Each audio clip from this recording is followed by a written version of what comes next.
తాకట్లో ఉన్న మీ బంగారాన్ని విడిపించి ఆ రోజు ఆన్లైన్ రేటుకి కొంటాం. Sharma gold company. నమస్కారం, సుమన్ టీవీకి స్వాగతం. 2025 జనవరి మాసం ద్వాదశ రాశుల వారికి ఎలా ఉండబోతుంది, నవగ్రహాల సంచారం వీటికి ఎలా ఉంది, ఎటువంటి ఫలితాలను ఇస్తున్నాయి, ఈ విషయాలను తెలియజేసేందుకు మనతో పాటు ఉన్నారు ప్రముఖ జ్యోతిష్య రత్న జ్యోతిష్య చక్ర వైభవ నిపుణ డాక్టర్ రాళ్లపల్లి రవికుమార్ గారు. గురుగారు నమస్కారం. నమస్కారం. గురుగారు, ద్వాదశ రాశుల గురించి తెలుసుకునే ముందుగా నవగ్రహాల సంచారం ఎలా ఉంది, ఎటువంటి ఫలితాలను ఇస్తున్నాయి? శరదిందు సమాకారే పరబ్రహ్మ స్వరూపిణి వాసరాపీఠ నిలయే సరస్వతి నమస్తుతే. సుమన్ టీవీ ప్రేక్షకులకి నమస్కారం. ముందుగా నవగ్రహాలు ద్వాదశ రాశుల్లో జనవరి నెలలో ఎక్కడ ఉన్నాయో ఇప్పుడు తెలుసుకుందాం. ముందుగా సూర్యుడు వచ్చి మనకి మకర రాశిలో ఉన్నారు. అలాగే రాహు మనకి మీన రాశిలో ఉన్నారు. కేతు మనకి కన్యా రాశిలో ఉన్నారు. అలాగే గురువు వృషభ రాశిలో ఉన్నారు. అలాగే మనకి శుక్రుడు కుంభరాశిలో ఉన్నారు. శని స్వస్థానమైన మనకి కుంభరాశిలో ఉన్నారు. బుధుడు మనకి ధనుసు రాశిలో ఉన్నారు. ఇంకా ఆఖరిగా కుజుడు వచ్చి నీచ స్థానంలో ఉన్నాడు. 20th జనవరి 2025 వరకు కుజుడు నీచ స్థానంలో ఉన్నారు. ఈ కుజుడు నీచ స్థానం మూలాన్ని కర్కాటక రాశి వారికి, సింహరాశి వారికి, మీన రాశి వారికి, ఈ 3 రాశులకి యోగకారకుడు కుజుడు అయ్యాడు కాబట్టి, అలాంటి కుజుడు నీచలో ఉన్నాడు కాబట్టి 21/2025 వరకు డబ్బు ఖర్చు కానీ, హెల్త్ ప్రాబ్లం కానీ, మాట పట్టం కానీ జరిగేందుకు అవకాశాలు ఉన్నాయి. చిన్న చిన్న యాక్సిడెంట్ కూడా జరిగేందుకు అవకాశం ఉన్నాయి. కాబట్టి కొంచెం జాగ్రత్త వహిస్తే సరిపోతుంది. సో 21/2025 తోటి కుజుడు కూడా నీచత్వం వెళ్ళిపోతుంది కాబట్టి ప్రపంచం అంతా కూడా ఈ కెలామిటీస్, న్యాచురల్ కెలామిటీస్ ఇలాంటివన్నీ కూడా తగ్గుతాయని ఖచ్చితంగా మనం చెప్పుకోవచ్చు. గురుగారు, వృశ్చిక రాశి వారికి నవగ్రహాల సంచారం ఎలా ఉంది, ఎటువంటి ఫలితాలు ఇస్తుంది? వృశ్చిక రాశికి ఎట్లానో వాళ్ళకి అర్ధాష్టమ శని నడుస్తుంది కాబట్టి, సో ఎప్పటితోటే అయిపోతుంది, ఎలా ఉండబోతుంది వీళ్ళకి? వృశ్చిక రాశి అనగానే మనకి విశాఖ 4వ పాదం, అనురాధ 1, 2, 3, 4 పాదాలు, జ్యేష్ఠ 1, 2, 3, 4 పాదాలు, ఈ నక్షత్రాల సమూహం అంతా మనకి వృశ్చిక రాశిలోకి వస్తుంది. సో ఈ రాశి వారికి అర్ధాష్టమ శని ప్రస్తుతం నడుస్తుంది. 30th మార్చ్ 2025 దాకా ఉంటుంది. కరెక్ట్ ఇంకా 3 నెలలు ఉంది. 1st ఏప్రిల్ నుంచి మనకి అర్ధాష్టమ శని వెళ్ళిపోతుందని చెప్పుకోవాలి. ప్రస్తుతం గురుబలం మటుకు పరిపూర్ణంగా ఉంది. మే దాకా సప్తమ స్థానంలో చాలా బాగున్నాడు. అలాగే రాహు కేతులు కూడా 5వ స్థానంలో ఉన్నాడు. రాహు లాభస్థానంలో కేతు ఉన్నాడు. సో రాహు కేతుల బలం బాగుంది. అలాగే మనకి గురుబలం కూడా బాగుంది. సాధారణంగా వృశ్చిక రాశి అధిపతి కుజుడు అయ్యాడు కాబట్టి కుజుడికి శనికి అస్సలు పడదు కాబట్టి ఈ అర్ధాష్టమ శని అనేది చాలా ఎఫెక్ట్ వచ్చింది వాళ్ళకి 2023 జనవరి నుంచి. సో ఆరోగ్యపరంగా మామూలుగా అంత ఎఫెక్ట్ ఉండదా? మామూలుగా ఉండదు. మేషరాశి అధిపతి వృశ్చిక రాశి అధిపతి కుజుడు అండి. సో వీళ్ళకి ఏలినాటి శని వచ్చినా, అర్ధాష్టమ శని వచ్చినా, అష్టమ శని వచ్చినా విపరీతంగా ప్రాబ్లమ్స్ ఉంటాయి. ఎందుకంటే అధిపతి కుజుడు శనికి పడదు కాబట్టి. అలాగే సింహరాశి కూడా పడదు. సింహరాశి అధిపతి రవి కాబట్టి రవికి శనికి అస్సలు పడదు కాబట్టి వాళ్ళకు కూడా అర్ధాష్టమ శని, అష్టమ శని, ఏలినాటి శని వచ్చినప్పుడు ఇబ్బందిగా ఉంటుంది. సాధారణంగా ఏలినాటి శని వచ్చిన తర్వాత వెంటనే అర్ధాష్టమ శని వస్తుందా? అంటే ఏలినాటి శని అంటే వీళ్ళకి అలానే వచ్చింది కదా. అదే అండి, ఏలినాటి శని అనగానే ఫస్ట్ మన రాశి కన్నా ముందు రాశిలో 2.5 సంవత్సరాలు, మన రాశిలో 2.5 సంవత్సరాలు, మన నెక్స్ట్ రాశిలో 2.5 సంవత్సరాలు, 7.5 అయిపోగానే నెక్స్ట్ ఏలినాటి శని అయిపోగానే తృతీయ స్థానంలోకి వెళ్తాడు శని. అది 2.5 సంవత్సరాలు బాగుంటుంది. తృతీయ నుంచి చతుర్థ అనేది అర్ధాష్టమ శని. సో మనకి ఏలినాటి శని వెళ్ళిపోయిన 2.5 ఏళ్ళే గ్యాప్ ఉంటుంది. దాని తర్వాత వెంటనే అర్ధాష్టమ శని వస్తుంది. మళ్ళీ అర్ధాష్టమ శని నుంచి అష్టమ శని రావాలంటే 7.5 సంవత్సరాల తర్వాత, మళ్ళీ అష్టమ శని నుంచి ఏలినాటి శని రావాలన్నా కూడా 7.5 సంవత్సరాలు గ్యాప్ ఉంటుంది. ఓకే, ఏలినాటి శని నుంచి అర్ధాష్టమ శని 2.5 ఏళ్ళ గ్యాపే ఉంటుంది అన్నమాట.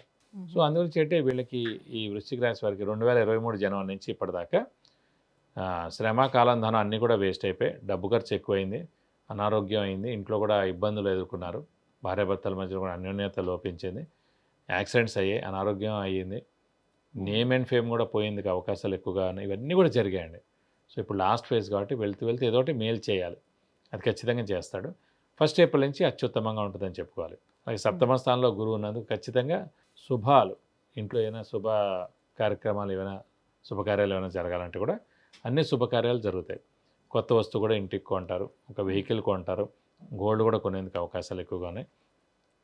ఇది కాకుండా ఈ ఎప్పటి నుంచో కొంతమంది వృశ్చిక రాశి అనుకుంటారు ఓల్డ్ ఏజ్ హోమ్ కట్టడం కానీ, అంటే గుడి కట్టడం కానీ, లేదంటే ఎన్జిఓ ఆర్గనైజేషన్ స్టార్ట్ చేయడం కానీ, ఎవరైతే ఉన్నారో ఇవన్నిటికీ ఖచ్చితంగా ఈ 3 months 4 monthsలో కట్టడం కానీ, దానికి సహాయ సహకారాలు చేయడం కానీ ఖచ్చితంగా చేసేందుకు అవకాశాలు ఎక్కువగా ఉన్నాయి. ఉద్యోగస్తులకి ఎలా ఉంటుంది గురుగారు? ఉద్యోగస్తులకి శని మెయిన్గా శని అర్ధాష్టమ శని నడుస్తున్న 4th హౌస్లో ఉన్నా కూడా ఉద్యోగ కారకుడు శని అయ్యాడు కాబట్టి ఉద్యోగస్తుల మటుకు బాగుంటుందని చెప్పుకోవాలి. సో వాళ్ళకి తప్పకుండా రాణింపు ఉంటుంది, నేమ్ అండ్ ఫేమ్ ఉంటుంది, అలాగే మంచి ప్రమోషన్స్ ఉంటాయి, గురుబలం బాగుంది కాబట్టి. మరి భాగ్యస్థానంలో కుజుడు ఉన్నాడు కదా, ఎలాంటి ఫలితాలు భాగ్యస్థానంలో కుజుడు కూడా రాశ్యాధిపతి కుజుడయ్యాడు కాబట్టి బాగా కష్టపడితే కానీ పనులు జరగవండి అంతే. అలాగే వీళ్ళకి ఫారెన్ టూర్ కానీ, విజిట్స్ కానీ, అసైన్మెంట్స్ కానీ ఇవన్నీ కూడా వచ్చేందుకు అవకాశాలు ఎక్కువగా ఉన్నాయి. ఈ అర్ధాష్టమ శనితోటి ఆ ఊరు వెళ్ళేందుకు అవకాశం ఉంది కాబట్టి ఖచ్చితంగా వెళ్ళేందుకు అవకాశాలు ఎక్కువగా ఉన్నాయి. అయితే స్థానచలనం ఖచ్చితంగా ఉంటుందా? స్థానచలనం ఆల్రెడీ చాలామంది 90% అయిపోయి ఉండొచ్చు. సో మిగతా 10% ఎవరైతే మిగిలారో వాళ్ళు 30th March 2025లో స్థానచలనం అంటే ఇల్లు మార్పు కానీ, ఉద్యోగ మార్పు కానీ, ట్రాన్స్ఫర్ అవ్వడం కానీ, లేదంటే వేరే ఊరు వెళ్ళి ఉద్యోగం చేయడం కానీ, లేదంటే ఫారెన్ వెళ్ళడం కానీ ఇవన్నీ కూడా జరిగేందుకు అవకాశాలు ఎక్కువగా ఉన్నాయి. సో ఇప్పుడు కూడా ఏంటంటే గ్రహాలు మన మార్పు కోరుతున్నప్పుడు అంటే ఇలా అర్ధాష్టమ శని, అష్టమ శని నడిచినప్పుడు మనం కూడా మారిపోతే ఉత్తమం. అయ్యో నేను ఇక్కడే ఉంటాను, పేరెంట్స్ ఇక్కడే ఉన్నారు, వైఫ్ పిల్లలు ఇక్కడే ఉన్నారు, ఈ ఊరు మారకూడదు, నేను ఇక్కడే ఉండాలనుకుంటే కనుక అప్పుడు కొన్ని రోజుల తర్వాత మనం ఖచ్చితంగా వెళ్ళకూడని స్థానానికి మనం వెళ్ళాల్సి వస్తుంది అన్నమాట. అది కోరుకున్నప్పుడు అది సంచరిస్తున్నప్పుడు మనం వెళ్తే పర్వాలేదు, కానీ లేదు మనం ఆపుకుంటే మటుకు అనుకోండి మంచి ప్లేస్కి వెళ్ళాల్సింది వేరే ప్లేస్, వేస్ట్ ప్లేస్కి వెళ్ళాల్సి వస్తుంది అన్నమాట. సో అప్పుడు రోజు బాధపడుతూ ఉండాలి. కాబట్టి గ్రహాలతో పాటు మనం కూడా సంచరిస్తే తప్పకుండా మనకి అన్ని విధాలా మంచి చేకూరుతుంది. సప్తమ స్థానంలో గురువు ఉన్నాడు కాబట్టి వ్యాపారస్తులకి ఎలా ఉంటుంది? కొత్త వ్యాపారాలు ఏమైనా ప్రారంభించాలనుకునే వాళ్ళకి ఎలా ఉంటుంది? భాగస్వామి వ్యాపారాలు చేయాలంటే అంటే ప్రస్తుతం ఏంటంటే గురుబలం పరిపూర్ణంగా ఉందండి. సో ధనకారకుడు కూడా గురువు కాబట్టి వ్యాపారస్తులు చాలా బాగుంటుందని చెప్పుకోవాలి. అర్ధాష్టమ శని నడుస్తున్న అంత ఎఫెక్ట్ ఉండదు.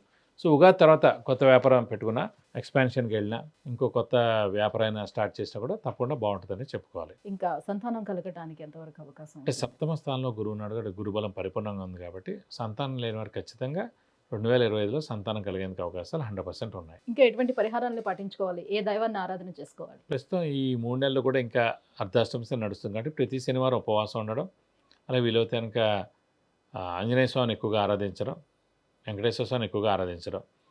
ఆంజనేయ స్వామి టెంపుల్కి అయితే కనుక మంగళవారం శనివారం వెళ్ళి 40 ప్రదక్షిణాలు చేయడం, అలాగే ఆంజనేయ స్వామికి వడమాల సమర్పించడం, సింధూర పూజ చేయించడం, తమలపాకుల పూజ చేయించడం చాలా మంచిది.